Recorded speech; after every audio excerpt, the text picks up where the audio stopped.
ce moment dans le nom de Jésus-Christ. Je prie ainsi. Amen, amen, amen. Est-ce que quelqu'un peut acclamer royalement le nom du Seigneur Jésus?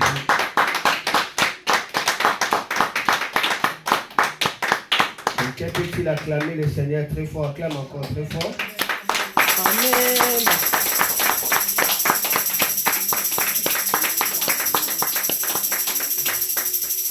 Amen. Amen. Ok, Dieu est bon au milieu de nous.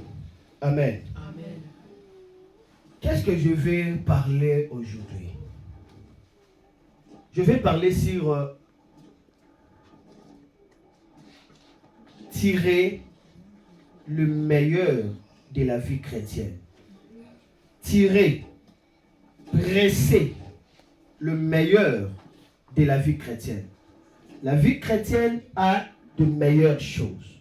La vie chrétienne a de vrais bonheurs. La vie chrétienne a la grâce suprême. La vie chrétienne a des choses merveilleuses. Mais une chose, est-ce que vous avez déjà tiré le meilleur de la vie chrétienne? Je parle de la vie de Christ, la vie chrétienne. Et aujourd'hui, je vais vous montrer comment tirer le meilleur de la vie chrétienne. Comment profiter, comment vivre le bonheur que la vie chrétienne nous amène. Si j'ai donné ce message, parce que j'ai réalisé la plupart des personnes ne vivent pas cette vie chrétienne. La vie chrétienne ne se vit pas à l'église. Mais la vie chrétienne se vit en dehors, dans la communauté. C'est là où on peut vivre la vie chrétienne. Parlons de la communauté. Vous savez que les réseaux sociaux, regardez, réseaux sociaux, c'est la communauté. Est-ce que vous vivez la vie chrétienne là-bas? Lorsque j'avais regardé les réseaux sociaux, j'ai regardé le TikTok, j'ai essayé un peu de voir mon peuple dans le TikTok, mais j'ai trouvé des jeunes, mais des jeunes que j'avais trouvé, la plupart de vous, vous avez posté des musiques mondaines et vous dansez de manière terrible. J'ai pleuré. Vous avez fait des comédies là-bas. Donc j'ai compris, j'ai dit, mais qu'est-ce que nous sommes en train de faire? Est-ce que le message que nous prêchons, est-ce que les gens le prennent ça au sérieux? Nos jeunes, est-ce qu'ils prennent ça au sérieux? Est-ce qu'on prend ça au sérieux? J'étais même surpris, même un frère, je ne vais pas citer le nom. Il est très calme et très doux, mais dans le TikTok, j'ai vu comment est-ce qu'il rappait, mais j'ai dit, wow! C'est quoi? Il est comme ça! Mais non, nous devons comprendre maintenant le meilleur de la vie chrétienne, en fait que nous soyons bénis. Regardez, Jésus va dire quelque chose. Comment vivre le meilleur de la vie chrétienne? Regardez ici, nous sommes dans Matthieu chapitre 7, verset 24. Il dit, celui qui écoute toutes ces paroles et m'obéit, cela veut dire le met en pratique, celui-là ressemble à un sage. Qui est sage pour Jésus? C'est celui qui écoute la parole et le met en pratique. Il est sage. Il a la nature de la sagesse. Il est lui-même sagesse. Parce qu'il écoute. Mais Jésus dit, pas la parole, il dit, c'est lui qui écoute toutes ces paroles. Quelles sont ces paroles? Je vais vous les ramener après. Ce que Jésus avait dit. Si vous écoutez ça, vous les mettez en pratique, alors vous allez tirer le meilleur de la vie chrétienne. Je continue. Celui qui écoute toutes ces paroles et m'obéit, celui-là ressemble à un sage. Le sage construit sa maison sur de la pierre. La pluie tombe, les rivières débordent, le vent souffle et se jette contre la maison. La maison ne tombe pas. Parce qu'on a posé ses fondements sur de la pierre. Mais celui qui écoute mes paroles et ne fait pas ce que je dis, celui-là ressemble à quelqu'un de stupide.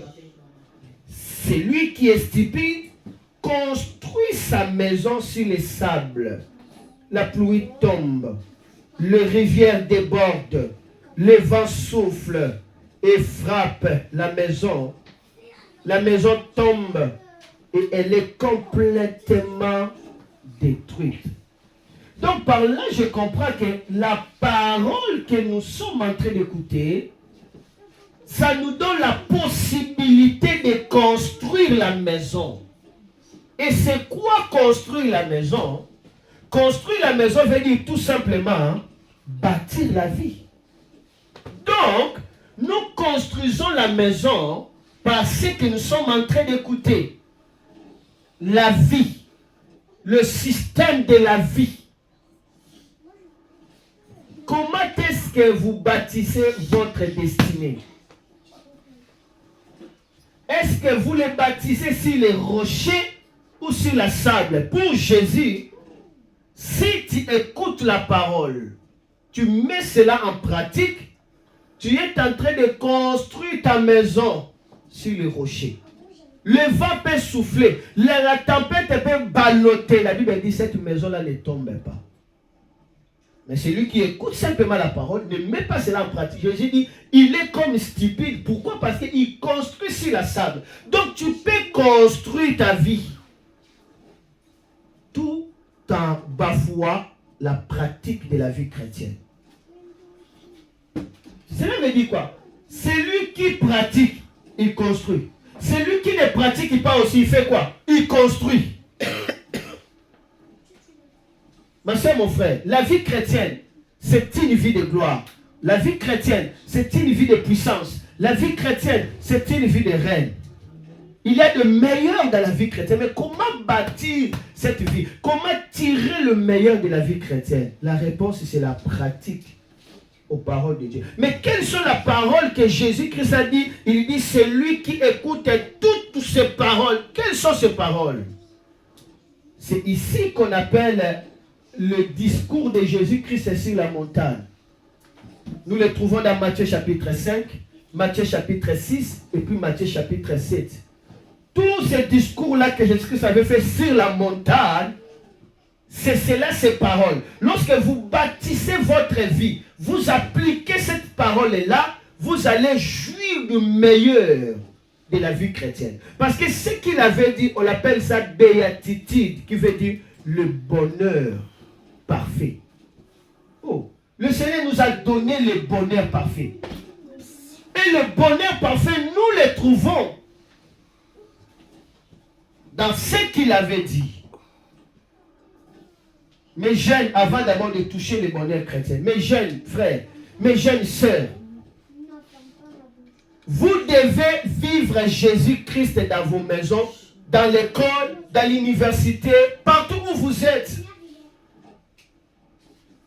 Jésus doit être votre vie. Ça sera votre vie pour toutes choses. Ne mets pas Jésus dans les tiroirs.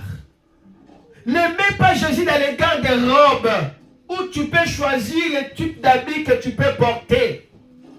Laissez Jésus être votre peau.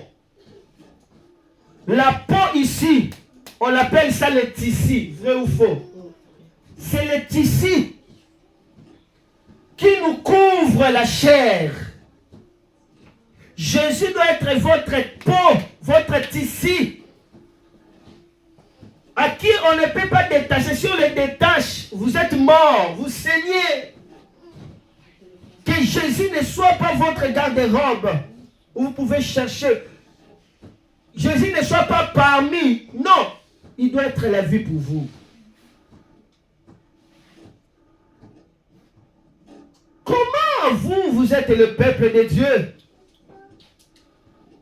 Mais d'ailleurs, vous ne chantez pas les cantiques de Dieu. Dans les TikTok, ce sont des choses que le monde font. Ils ont déjà séduit par l'esprit des dragons, par l'esprit de l'enfer. Ces gens qui ont vendu leurs âmes Et ils disent très bien, j'avais cherché ici, je n'ai pas trouvé. Lorsque j'ai vendu mon âme à Satan, j'ai trouvé la paix. Vends ton âme, vends ton âme. Et les gens commencent à crier, vends ton âme, vends ton âme. On a vu ça dans des concerts.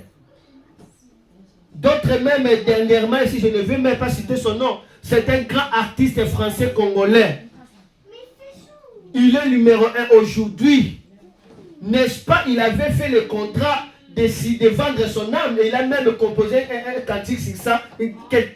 Permettez, ce n'est pas des cantiques, une chanson sur ça. Où dans son clip, eh bien, il met la signature de son sang. Et après, directement, on lui a donné la gloire. C'est quelqu'un qui a vendu son âme. Il vient même de publier une photo récemment ici dans son album. Il dit qu'il mourra un certain vendredi. Et dans ces photos-là, il y a déjà enveloppé comme Lazare qui était bandé, qui l'entourait. Quelqu'un qui est déjà comme ça, il sait même, il ne connaît même pas sa vie. Il sait qu'il va mourir un vendredi et il lui met l'esprit de mort l'entourer. Il sait que non, il va mourir comme ça parce que c'est un contrat, quelqu'un qui a vendu son âme. Et puis vous écoutez ce genre de cantiques. Vivez-vous la vie chrétienne? À quoi vous êtes lumière si vous publiez les ténèbres? À quoi vous êtes lumière? Alléluia. Amen. Ce message doit nous interpeller qu'à chaque étape de notre vie, est-ce que je vis la vie chrétienne ou pas? Jésus dit, c'est lui qui écoute ces paroles, ne le met pas en pratique. Celui-là est comme stupide. Il construit sa vie sur les sables. Il est en train de jouer sur sa vie. Quand le vent arrive, quand la tempête arrive, quand les problèmes de ce monde arrivent, la personne est écroulée, la personne n'a pas d'aide. La force de la vie chrétienne, c'est par rapport à la pratique des paroles que Jésus-Christ a dit. Ça commence dans Matthieu chapitre 5 jusqu'au 7. Il dit lorsqu'on écoute ces paroles, j'aimerais un peu survoler. Regardez Matthieu chapitre 5. La Bible dit Jésus voit la foule. Non, Jésus voit les foules qui sont venues. Il monte sur la montagne, il s'assoit et ses disciples viennent auprès de lui. Jésus prend la parole et il les enseigne en disant, ils sont heureux ceux qui ont un cœur de pauvres, parce que le royaume des cieux est en eux. Il dit, si tu mets cette parole en pratique, tu es un sage qui construit sa vie sur les rochers. Tu tires le meilleur de la vie chrétienne. Il dit, heureux celui qui a un cœur de pauvre. Le cœur ici, c'est l'esprit. C'est-à-dire un cœur qui recherche toujours auprès de Dieu. Un cœur qui n'est pas gonflé d'orgueil. Un cœur qui ne trouve pas, qui dit que non, je suis riche, je n'ai besoin de personne. Non. Un pauvre se soumet toujours devant le riche. Un pauvre tend la main. Jésus dit, ceux qui ont des gens de cœur, qui cherchent toujours auprès de Dieu, ils sont toujours dépendants de Dieu, ils sont heureux. C'est quoi heureux? Heureux veut dire profiter des meilleurs sorts. C'est ça le mot heureux. Lorsque vous regardez dans le dictionnaire, être heureux, c'est profiter des meilleurs sorts. Et le contraire d'heureux, c'est quoi? C'est malheureux. Malheureux, c'est quoi? Vivre les mauvais sorts. Pour Jésus, si vous voulez expérimenter le meilleur sort, vous devez avoir un cœur qui cherche toujours Dieu. T'as écouté? Un cœur qui fait quoi? Qui recherche toujours la présence de Dieu. Qui se dépend toujours. Un cœur pauvre, j'ai toujours besoin d'amasser la richesse qui vient de Dieu. C'est cette parole-là, si tu le mets en pratique, tu cherches Dieu à toutes choses. Dieu n'est pas une option, Dieu devient la vie pour vous. Alors, vous êtes en train de bâtir votre vie sur les rochers. Qu'est-ce que Jésus va dire encore? Il dit,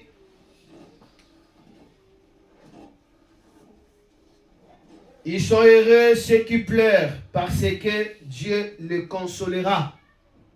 Ils sont heureux ceux qui pleurent, parce que Dieu les consolera. Dans d'autres versions, ils sont heureux les affligés. Ils pleurent pourquoi? Est-ce que tu dois pleurer pour que tu sois heureux? Non. Mais Jésus voulait dire tout simplement, lorsque vous voyez, on est en train de vous affliger, de vous maltraiter, de vous faire du mal, sachez que vous êtes heureux. Parce que ceux qui sont en train de vous troubler là, ils sont en train de déclencher la consolation de Dieu. Et quand la consolation de Dieu arrive dans votre vie, c'est des exploits extraordinaires. Vous savez quand est-ce que Dieu avait consolé Anne, le fils de Anne? On peut le comparer avec le fils de Pénina. Non, Pénina a infligé Anne. Mais Anne a pleuré devant Dieu. Dieu lui a donné Samuel. C'est à partir de Samuel que Israël a eu des rois. Qui est grand comme Samuel? Ils sont heureux ceux qui sont infligés. Maintenant, mais cette parole en pratique, c'est quoi? Lorsqu'il y a des choses qui vous piquent, il y a des situations qui vous piquent, allez pleurer devant la face de Dieu pour que Dieu puisse vous accorder sa consolation. Vous savez la consolation c'est quoi? La consolation veut dire Noé. Noé c'est la consolation. Et c'est quoi la consolation? Là où il y a les déluges, la consolation flotte au-dessus des déluges. Vous devez flotter au-dessus des situations malheureuses. Amen. Parce que vous faites confiance à Dieu. Amen. Donc, pour le monde, lorsqu'on vous fait des mal, vous pleurez, on vous voit comme si vous êtes vulnérable, vous êtes inutile. Mais pour Dieu, alors que vous fait pleurer comme ça, c'est une occasion que Dieu puisse vous donner sa consolation. Regardez la consolation de Sarah, c'était qui? Isaac. On peut comparer Isaac avec les autres? Non. La consolation de Esther, Dieu l'a consolé avec les rois. Quand Dieu te console, il enlève la plaie, il te lave, il te oint, il t'habille, il te donne l'élan, tu oublies la souffrance et tu deviens un enseignement pour plusieurs. Amen. Que le Seigneur puisse vous consoler. Amen. Et la consolation de Dieu, ça vient de grec, paraklédox. En français, on parle de paraclé. Cela veut dire la défense. La Bible dit, heureux ceux qui sont affligés, ils seront consolés par Dieu. Cela veut dire, on vous afflige, Dieu viendra vous défendre. Dieu viendra vous aider. Si vous avez l'aide de Dieu, imaginez lorsque les États-Unis aident une nation en Afrique. N'est-ce pas, cette nation se démarque. Toutes les nations de la terre vivent de l'aide. Même la France, ils vivent de l'aide. Parce que chaque nation a des dettes, vrai ou faux? Vrai ou faux? Mais maintenant, si Dieu commence à devenir ton aide, ta vie sera comment? Ta vie sera comment? Toi qui es affligé, la parole de Dieu dit, sois heureux parce que tu vas vivre la défense de Dieu. Amen. Toi qui vives l'injustice, la Bible dit, sois heureux parce que tu verras comment est-ce que Dieu viendra pour te défendre. Amen. Tu vis l'injustice à l'école, tu vis l'injustice dans ta vie, tu vis l'injustice par-ci, par-là. Laisse Dieu te défendre. Amen. Alléluia. Amen. Amen. Amen. Il dit, va regarder les enfants là. Est-ce que tu comprends? Aujourd'hui, je suis en train de parler ça. Et on va continuer l'autre dimanche. Ces choses, on appelle ça le vrai bonheur.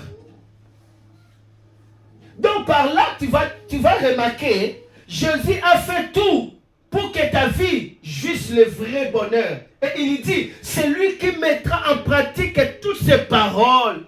Il est en train de bâtir sa vie sur les rochers. Amen. Il est sage. Il est sage. La parole de Dieu nous rend sages. Amen. La parole de Dieu nous rend sages. Amen. Mais pour que nous atteignions cette nature d'être sages, c'est lorsque nous les mettons simplement en quoi? En pratique. En pratique. C'est simple. C'est quoi refuser de mettre ça en pratique? On vous fait du mal, on vous torture. et vous commencez à pleurer devant les hommes. Jusqu'à quand ma vie? Jusqu'à quand ma vie? Je suis venu accompagner les autres. Vous pleurez et ces gens-là commencent à continuer encore à faire quoi? À faire du mal. Vous faites des soucis, vous voulez vous suicider. Ça, c'est pas mettre cette parole en pratique. Parce que cette parole est dit. Pourquoi vous devez vous plaindre de quoi vous allez manger, de quoi vous allez vous habiller? Pourquoi vous êtes dans les soucis pour votre lendemain? Parce que vous êtes mes enfants. Laisse le lendemain prendre soin d'elle-même. De lui-même. Ça, c'est la parole, c'est équilibré. La parole de Dieu vous interdit de pleurnicher. Vous interdit de vous lamenter, de vivre de manière pitoyable. Mais la parole de Dieu vous dit, pleurez devant la face de Dieu, afin que Dieu vous donne sa consolation. Amen. Dis à Dieu, mais voici, je suis affligé. Tu as dit dans ta parole qu'ils soient heureux, ceux qui sont affligés, parce qu'ils seront consolés par toi. Mais voici, maintenant, je suis affligé. Console-moi, comme tu avais consolé Daniel, comme tu avais consolé Abraham, comme tu avais consolé Isaac.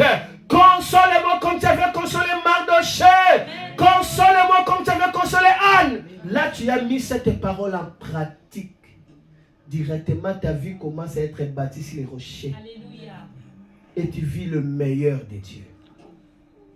Laissez-moi seulement toucher ça. Comprendre le vrai bonheur. La Bible dit, ils sont heureux ceux qui ont faim et soif d'obéir à Dieu, parce qu'ils seront satisfaits. Une vie satisfaite, c'est une vie assoiffée de faire ce que Dieu désire.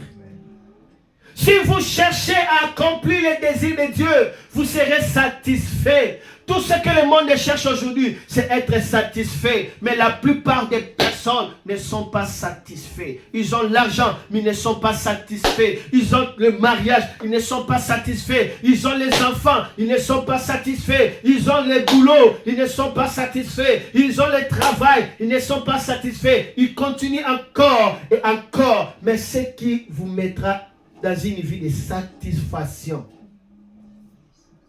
c'est lorsque vous cherchez ce que Dieu désire. Amen. C'est lorsque vous avez la soif de la parole de Dieu. Lorsque vous poursuivez la parole de Dieu avec soif, vous serez satisfait. Quelle est votre soif? Quel est votre désir? Heureux ceux qui ont soif de la justice. Ils seront comment? Satisfaits. Maintenant, lorsque vous mettez cette parole en pratique, vous êtes sage. Comment mettre cette parole en pratique? Réveillez-vous le matin. Dieu, montre-moi ta voie. Je vais suivre ta voie.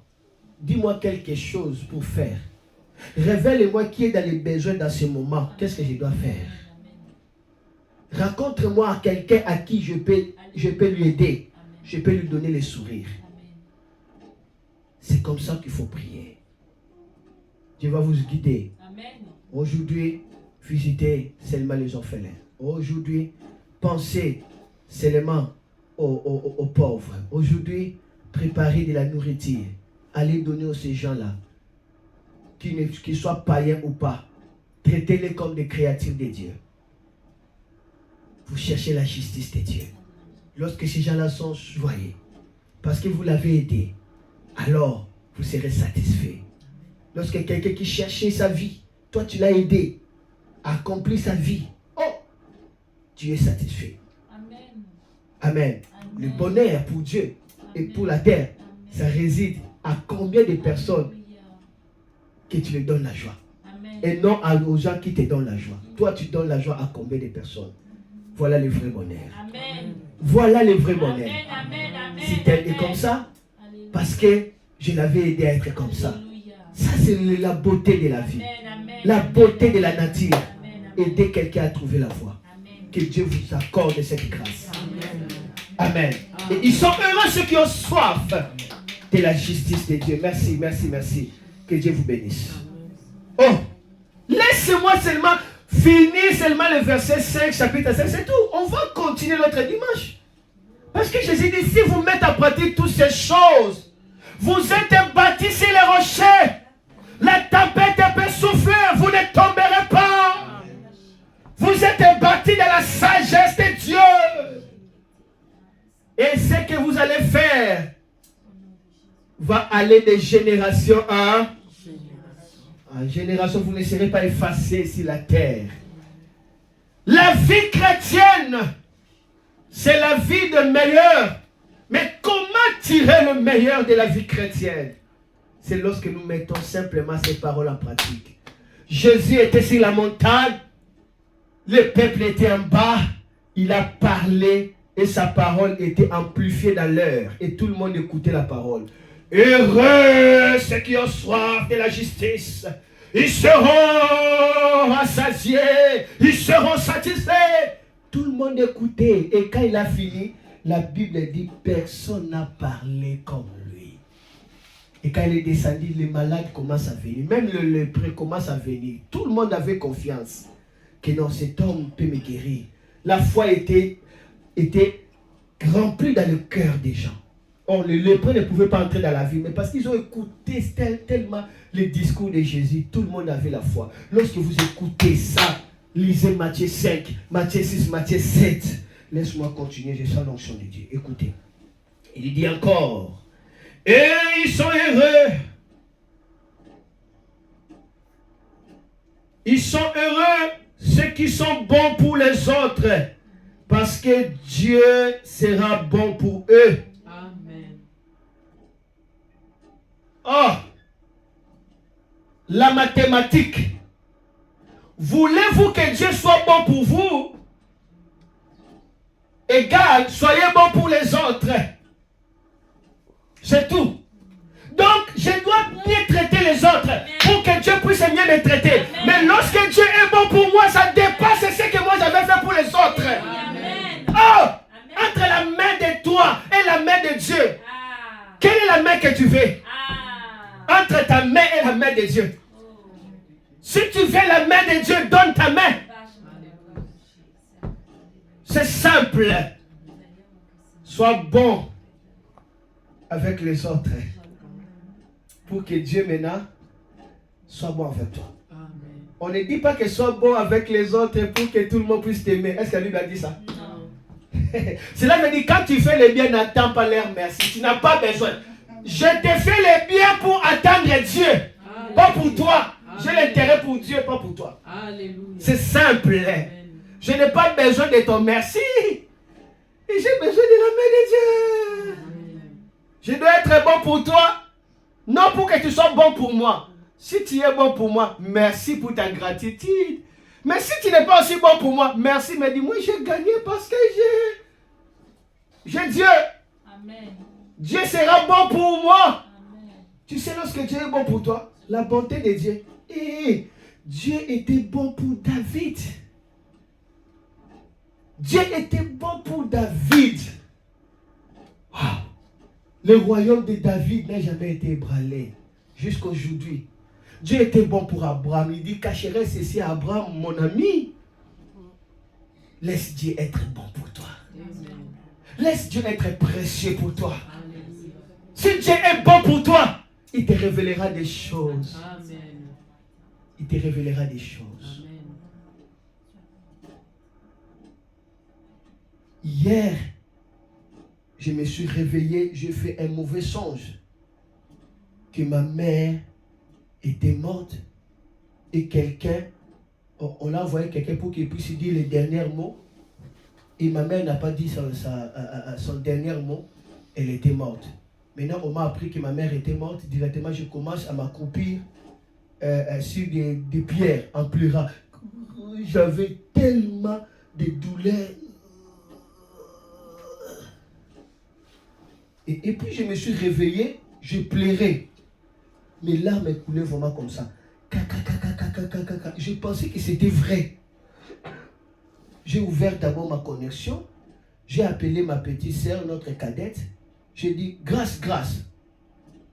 Il m'a répondu, comment va maman? Elle m'a rien dit. J'ai dit, donc, ma mère est morte. Parce que le jour où mon père était mort, c'était comme ça. J'ai dit, Comment va papa? Parce que je voyais comment est-ce qu'on l'a mené dans une tunnel comme ça. Je savais qu'il est mort. J'ai appelé et il ne m'a rien dit. Et puis directement, j'ai commencé à pleurer. Je savais qu'il était mort. Après 1 heure, il m'a dit, maintenant, je vois que grâce à ça, il ne me dit rien. J'ai dit, Seigneur, qu'est-ce qui se passe? Il est mort ou quoi? Et puis je me suis mis à prier. En priant comme ça, j'ai vu la personne qui avait déjà signé pour qu'elle soit morte. Je le vis. Je priais, je continuais à prier. J'ai fait 1 heure du temps. Après, j'ai vu les douleurs que j'avais et parti. J'ai senti la paix directement. Quand j'ai senti la paix, j'ai dit, ok, c'est inutile. Je ne veux plus appeler. Je sais que tout est déjà réglé. Vous voyez? Je l'ai senti, ça indique. Après, maintenant, il commence à m'appeler. Et puis, je n'ai pas répondu. J'avais quelque chose à faire. Et puis maintenant, je lui ai fait juste l'audio. Non, ne vous dérangez pas. Regarde ce que j'avais vu, tout ça. Mais je sais que Dieu a déjà résolu. J'ai senti la paix à moi. Donc, elle est bien. Et là, maintenant, ma mère va m'envoyer l'audio pour me dire que non, avant-hier, il y avait un groupe de serviteurs de Dieu qui était venu à la maison. Ils ont donné la même prophétie que quelqu'un voulait la tuer de la famille. Je ne vais pas mentionner parce que nous sommes dans les médias ici. Vous voyez, la même personne que moi j'avais vue, les gens là qui prophétisaient avaient donné le même nom. Vous voyez. Et maintenant ma mère a pris ça au sérieux. Mais je bénis le Seigneur. Vous voyez. Pourquoi je devais voir ça et prendre 1 heure du temps pour avoir la paix? Ça dit cet esprit-là est parti. Vous voyez, c'est ça. Dieu est bon pour toi. Cela veut dire il te révèle des choses pour que tu ne sois pas surpris. À moins que si toi-même tu négliges. Laisse Dieu soit bon pour toi. Amen. Laisse Dieu soit bon pour toi. Amen. Et toi soyez bon pour les autres. La Bible dit ils sont heureux ceux qui ont le cœur pur parce qu'ils verront Dieu. Le cœur pur, c'est un cœur qui est libre des douleurs du passé. C'est cela un cœur pur. Ils verront Dieu. Le cœur pur, c'est un cœur qui ne souffre pas de l'amertume parce que la Bible dit l'amertume, c'est l'infection du cœur. Ils verront Dieu. Le cœur pur, c'est le cœur qui reste dans la mélodie de la paix de Dieu. Si tu gardes ton cœur, tu verras Dieu. Amen. Le cœur pur ici, on dit un cœur qui s'attache à Dieu. Amen. Un cœur qui n'est pas infligé aux choses de ce monde. Est-ce que ton cœur est à son état meilleur? Est-ce que ton cœur est pur? Est-ce que tu gardes bien ton cœur? Amen. Amen. Le cœur pur, c'est le cœur qui ne médite pas des mauvaises choses. Est-ce que tu préserves ton cœur? Le cœur pur, c'est le cœur qui ne garde pas des gens dans l'intérieur comme des prisonniers. Est-ce que tu préserves ton cœur? Le cœur pur, c'est le cœur qui médite sur la parole de Dieu.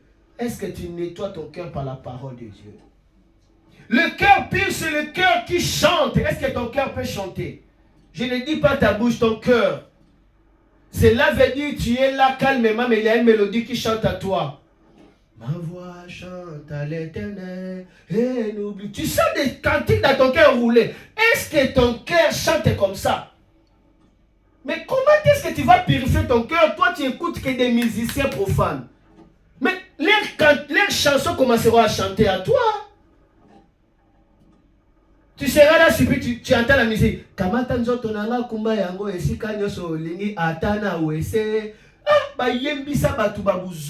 Les cantiques des mondes vous amènera dans des malédictions. La chanson dit, prends mon corps, amène ça partout où tu veux, même dans la toilette. Et les gens chantent ça. Les gens chantent que, non, prends mon corps, amène ça là où tu veux, même dans la toilette, amène mon corps. Vous voyez, les gens ont chanté. Ce sont des signes de codes sataniques. Et beaucoup ont été envoûtés par ça. Amen. Préparez ton cœur à chanter. Chante un jour comme ça. les chansons commenceront à chanter à toi. C'est à cela que le Saint-Esprit nous console. C'est à cela que dans notre faiblesse, nous ne savons quoi demander. L'Esprit commence à intercéder. C'est lorsque nous écoutons, la parole commence à réagir dans notre cœur. Dès quand tu commences à chanter, c'est ça, le Saint-Esprit commence à chanter. Mais vous voulez que l'Esprit puisse vous rappeler. Il vous rappellera quoi si vous n'avez rien? Si vous n'avez rien dans votre cœur, il va rappeler quoi? Pour que le Saint-Esprit vous rappelle, il doit trouver quelque chose dans votre cœur. Amen. Et il va le servir pour faire quoi? Pour vous les rappeler. Donc, utilisez votre cœur à faire quoi? À enregistrer de bonnes choses. Je vais terminer. La Bible a dit, ils sont heureux ceux qui font la paix autour d'eux, parce que Dieu les appellera ses fils. Amen. Ceux qui font la paix autour d'eux, Dieu les appellera ses fils, pas ses enfants, ça me dit ses héritiers. La capacité d'être héritier de Dieu, ceux qui veulent hériter, recevoir en fait les droits, l'héritage de Dieu, l'héritage du royaume, c'est lorsque tout autour de vous, vous cherchez quoi? La paix. Amen. Vous cherchez la paix de régner, sachez que vous serez prompt à recevoir l'héritage de Dieu. Je vais terminer. La Bible dit, ils sont heureux ceux qui... Ils sont heureux ceux qu'on fait souffrir parce qu'ils obéissent à Dieu. Oui, le royaume de Dieu est en eux. On vous a déjà fait souffrir parce que vous obéissez à Dieu. On vous a déjà abandonné parce que vous aimez Dieu. On vous a mis à l'écart à cause seulement vous aimez Dieu. C'est que la Bible dit persécuté à cause du nom de Jésus. Amen. Il y a des grandes récompenses. Ces gens-là héritent le royaume. Ils reçoivent le royaume parce qu'ils ont accepté des souffrances pour le nom du Seigneur. Amen. On vous a déjà ingéré dans l'école à cause de Dieu. Aujourd'hui, nos jeunes ont peur de présenter Jésus parce qu'on va les trouver dingues. On va les trouver hors norme. Mais non, toi tu as la lumière, eux sont dans les ténèbres. C'est à toi de les influencer. Amen. Il ne faut jamais régner ton Dieu. Je continue parce que j'arrive à la fin. La Bible dit, vous êtes heureux quand on vous insulte, quand on vous fait souffrir, quand on dit contre vous toutes sortes de mauvaises paroles et de mensonges à cause de moi. Soyez dans la joie, soyez heureux parce que Dieu vous prépare une grande récompense. Lorsqu'on vous dit des choses bizarres pour vous, la Bible dit soyez heureux, Dieu vous prépare une bonne récompense. Amen. Et pour terminer, la Bible dit ils sont heureux ceux qui sont doux, car ils hériteront quoi? La terre. Ceux qui veulent hériter la terre, ceux qui veulent recevoir les trésors de la terre, la faveur des relations, vous devez être doux. La douceur vous permettra d'hériter de bonnes relations. Mais quand vous êtes acide, quand vous êtes amer, vous allez commencer à chasser la colombe de votre vie, des oiseaux et de votre vie. Ils seront loin de vous. Parce que votre cœur est dans l'irritation. La Bible dit, ils sont heureux ceux qui sont doux, ils hériteront la terre. Cela veut dire qu'ils auront la faveur des relations. Si tu veux la faveur des relations, même dans le mariage, soyez doux. Amen. Dans le travail, soyez doux. Dans l'école, soyez doux. C'est-à-dire, la douceur vous donnera la faveur de quoi? Des relations. Là, c'est Jésus qui savait parler. Je me limite aujourd'hui par là. Et prochainement, nous allons continuer maintenant d'autres discours. Parce qu'il avait dit, lorsque vous mettez en pratique toutes ces choses, vous êtes en train de bâtir votre vie sur les rochers. Inclinons nos têtes pour prier. Inclinons nos têtes pour prier. Dis après moi, Seigneur Jésus. Je viens d'écouter ta parole. Aujourd'hui, je décide de le mettre en pratique. Afin que cette parole commence à réagir en moi. Et que ça devienne une partie intégrante dans ma vie. Je veux la douceur du cœur. Je veux la douceur du cœur. Je veux la paix. Je veux la paix. Je veux la joie. Je veux la joie. Je veux être quelqu'un qui amène la joie. Je veux être quelqu'un qui amène la joie. Quelqu'un qui aide. Quelqu'un qui aide. Je vais chercher l'intérêt de ton royaume. Je vais chercher l'intérêt de ton royaume. À partir d'aujourd'hui, À partir d'aujourd'hui, je vais être sage selon toi. je vais être sage. Celui qui pratique. Celui qui pratique. Merci car tu m'as béni. Merci car tu m'as béni. Au nom de Jésus. Au nom de Jésus. Amen, amen, amen. Amen. Amen. Merci, je laisse la parole au pasteur. Merci que Dieu vous bénisse.